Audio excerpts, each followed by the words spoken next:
Well, hey everyone. It is a stellar day here on the mountain. The nicest day I've seen in a while. This is the first day in about a week and a half that the sky looks like it's supposed to. Nice deep blue with big white puffy clouds. It's wonderful. For the last 10 days or so, it's been murky white.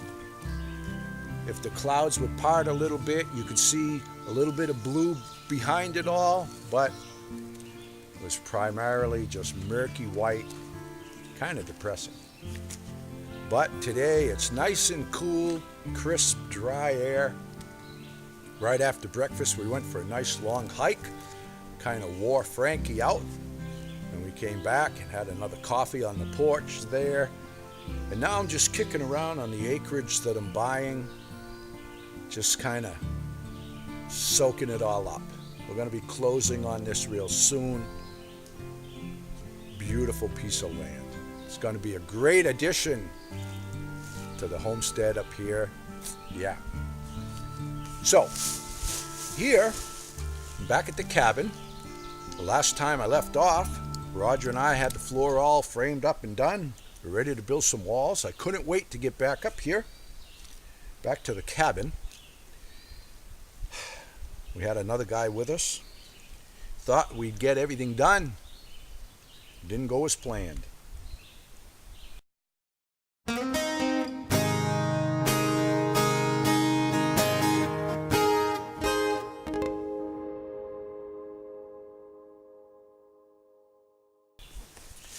So this is June 1983. This is what was going on in my life on this month 35 years ago. Pretty incredible. So here we go. Sitting at the picnic table with mixed emotions as I write this. A mixture of excitement and annoyance.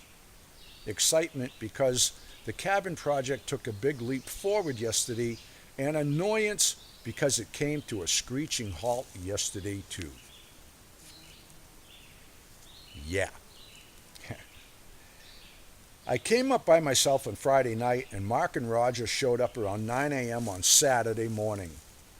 I had a bunch of wall studs cut by the time they arrived, so we started pounding nails shortly afterwards. We were making good progress and had the west wall up and nailed in, and most of the north wall framed by lunchtime. Oh yeah, we were making sawdust. The framing went pretty good, but we had some problems getting the top plates to line up like they should have. A little lack of experience there. I think the level we were using is junk because one side of the level says it's level and the other side says it's not.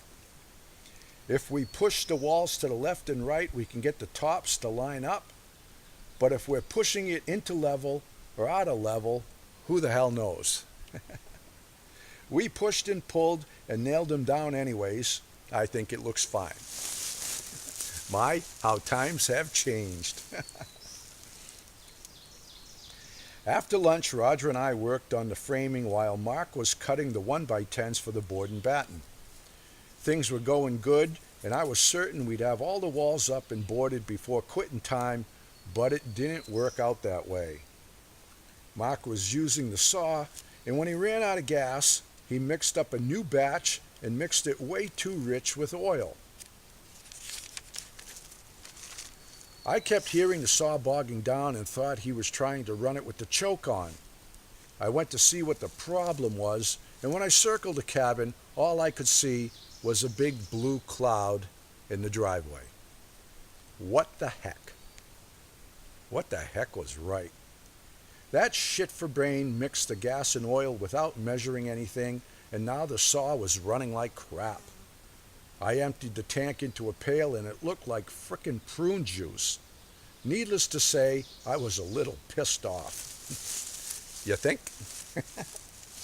Now remember, this cabin was going to be my home, and I was so anxious to get it built and get the heck out of the city.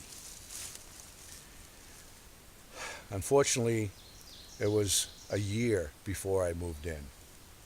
But we kept keeping on. I mixed up a new batch of gas and refilled the saw, but it didn't help much. It would fire up, run like garbage, and quit. A new spark plug might have been just the ticket, but we didn't have one. We cleaned the plug a few times, but got the same results. After burning up a bunch of time dicking with the saw, we attempted to cut the boards by hand, but that was a joke. A joke that ain't funny. We quit for the day.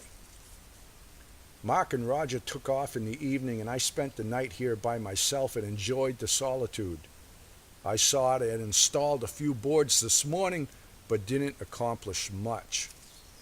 I'm heading home in a little while, but we'll try to come up later in the week to get these walls buttoned up. We'll see how it goes. I think this was a major turning point in my life where I started to really appreciate working alone.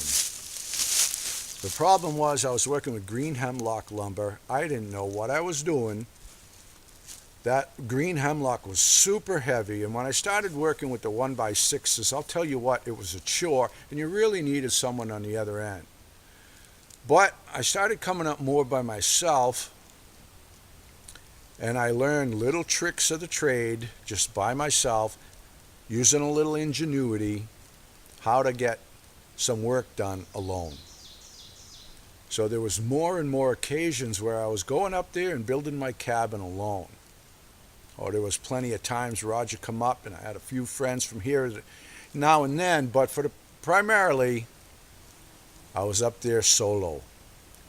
And I really learned to appreciate solitude. Yeah. It took a year of messing around. Life gets in the way, and you have problems and expenses that come up. But I stayed focused the best I could. This was in June of '83, and in August of '84 is when I moved in. Yeah.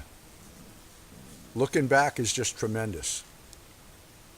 35 years ago on this month, that's what I was doing. And it's really cool. Yeah. So, my friends, that's the life of chasing dreams. On the next episode, you'll see I was up there by myself trying to build this cabin. So that's it for now. I'm going to enjoy the rest of this day. I hope you do as well. All the best to you. God bless.